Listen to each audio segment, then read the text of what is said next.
राम ने विभीषण को क्यों अपनाया। विभीषण समंदर तट पर खड़े थे।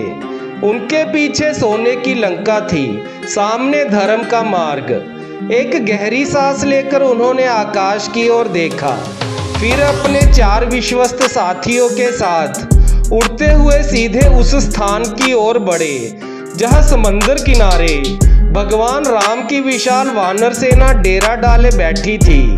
जैसे ही आकाश में 5 राक्षस दिखाई दिए, पूरी सेना में हलचल मच गई। राक्षस आ रहे हैं। हजारों वानर हथियार उठाकर दौड़ पड़े। किसी ने विशाल शिलाएं उठा ली, किसी ने वृक्ष उखाड़ लिए। सुग्रीव तुरंत राम के पास पहुंचे। प्रभु, लंका से 5 राक्षस हमारी ओर आ रहे हैं। कहीं ये रावण की कोई नई चाल तो नहीं। कुछ ही क्षणों में विभीषण आकाश से नीचे उतरे। उन्होंने अपने दोनों हाथ जोड़ लिए। मैं लंकापति रावण का छोटा भाई विभीषण हूँ। मैं आपकी शरण में आया हूँ। ये सुनते ही वानरों में क्रोध फैल गया। रावण का भाई, इस पर कैसे विश्वास करें? अभी यही मार डालो। सुग्रीव ने कठोर स्वर में कहा। प्रभु, राक्षसों की माया का कोई भरोसा नहीं। ये अवश्य जासूस बनकर आया है। यदि इसे शिविर में प्रवेश मिला तो हमारी सारी योजनाएं रावण तक पहुंच जाएंगी। अंगद भी बोले, जिसका भाई अधर्मी हो वह स्वयं कैसे धर्मात्मा हो सकता है। जाम्बवन बोले। उन्होंने कहा, निर्णय सोच समझकर लेना चाहिए। युद्ध के समय शत्रु की हर चाल खतरनाक होती है। हनुमान मुस्कुराए। उन्होंने विभीषण को ध्यान से देखा, फिर बोले, प्रभु, मैं लंका गया था।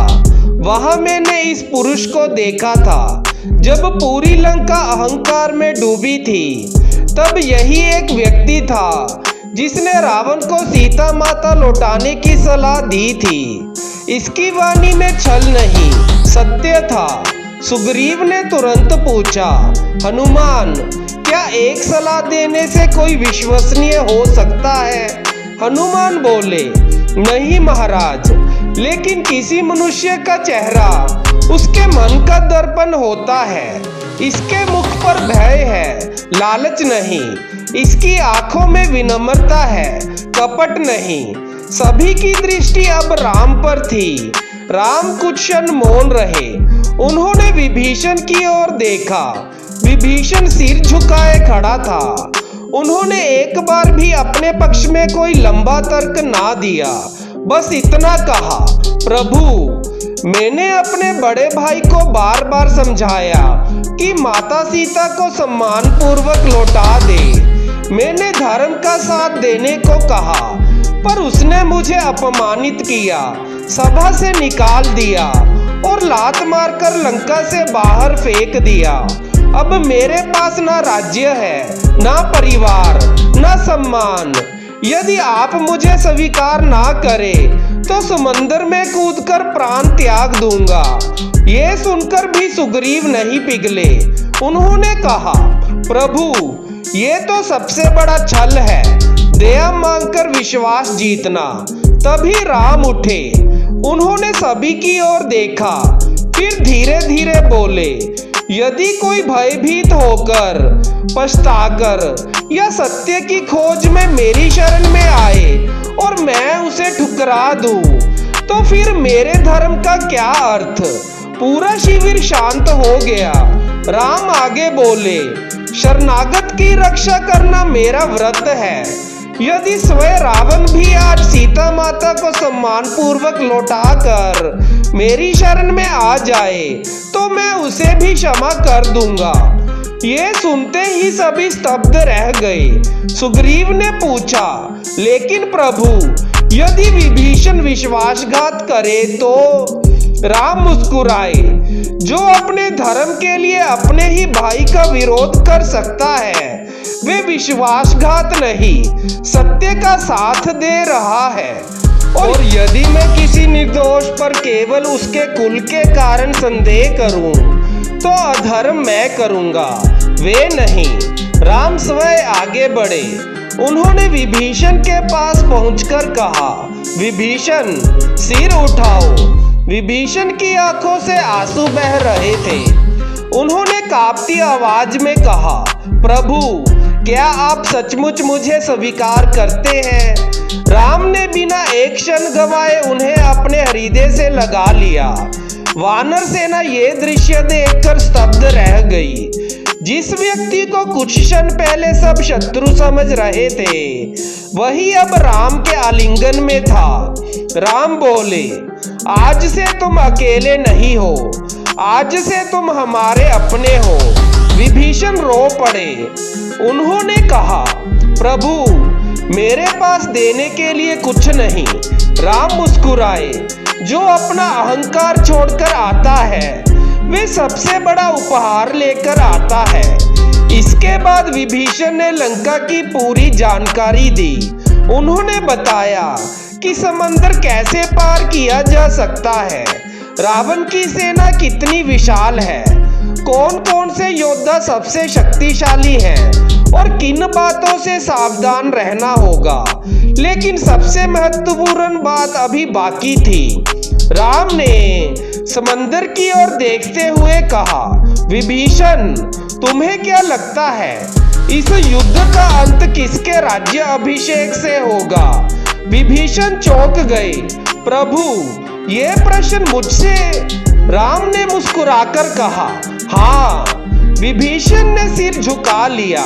यदि धर्म जीतेगा तो जो भी योग्य होगा वही राजा बनेगा। राम ने तुरंत लक्ष्मण की ओर देखा। लक्ष्मण समंदर का जल लाओ। सभी आश्चर्य में पड़ गए। युद्ध अभी शुरू भी ना हुआ था। रावण जीवित था, लंका पर उसका शासन था। फिर भी राम ने समंदर के जल से विभीषण का राज तिलक कर दिया। वानरों ने विस्मय से पूछा, प्रभु अभी से? राम बोले, राजा वे नहीं होता जिसके सिर पर मुकुट हो, राजा वे होता है जिसके भीतर धर्म हो। लंका का वास्तविक अधिकारी रावण नहीं, विभीषण है। विभीषण फूट फूट कर रोने लगे। उन्होंने राम के चरण पकड़ लिए। प्रभु आपने मुझे ये सम्मान दिया जो मेरे अपने भी ना दे सके। राम ने उन्हें उठाया। सम्मान जन्म से नहीं, चरित्र से मिलता है विभीषण। उस दिन समंदर तट पर केवल एक शरणागत को आश्रय नहीं मिला था। उस दिन पूरी दुनिया ने देख लिया कि धर्म केवल अपने लोगों का साथ देने का नाम नहीं है। धर्म उस व्यक्ति का हाथ पकड़ने का नाम है जो सत्य के लिए सब कुछ खोकर भी झुकना नहीं चाहता। यही कारण था कि राम ने विभीषण को अपनाया। उन्होंने रावण के भाई को नहीं देखा, उन्होंने एक मनुष्य को देखा जिसने सत्ता से बड़ा सत्य को माना, परिवार से बड़ा धर्म को चुना और अपमान सहकर भी अधर्म का साथ नहीं दिया।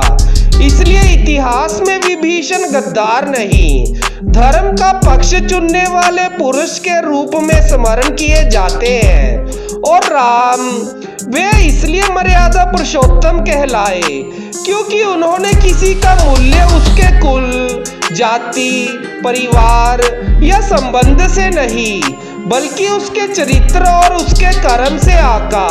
समंदर की लहरें उस दिन भी उठ रही थी, लेकिन उस तट पर लिया गया एक निर्णय युगों तक गूंजता रहा। जो मेरी शरण में आए उसकी रक्षा करना ही मेरा धर्म है। जय श्री राम।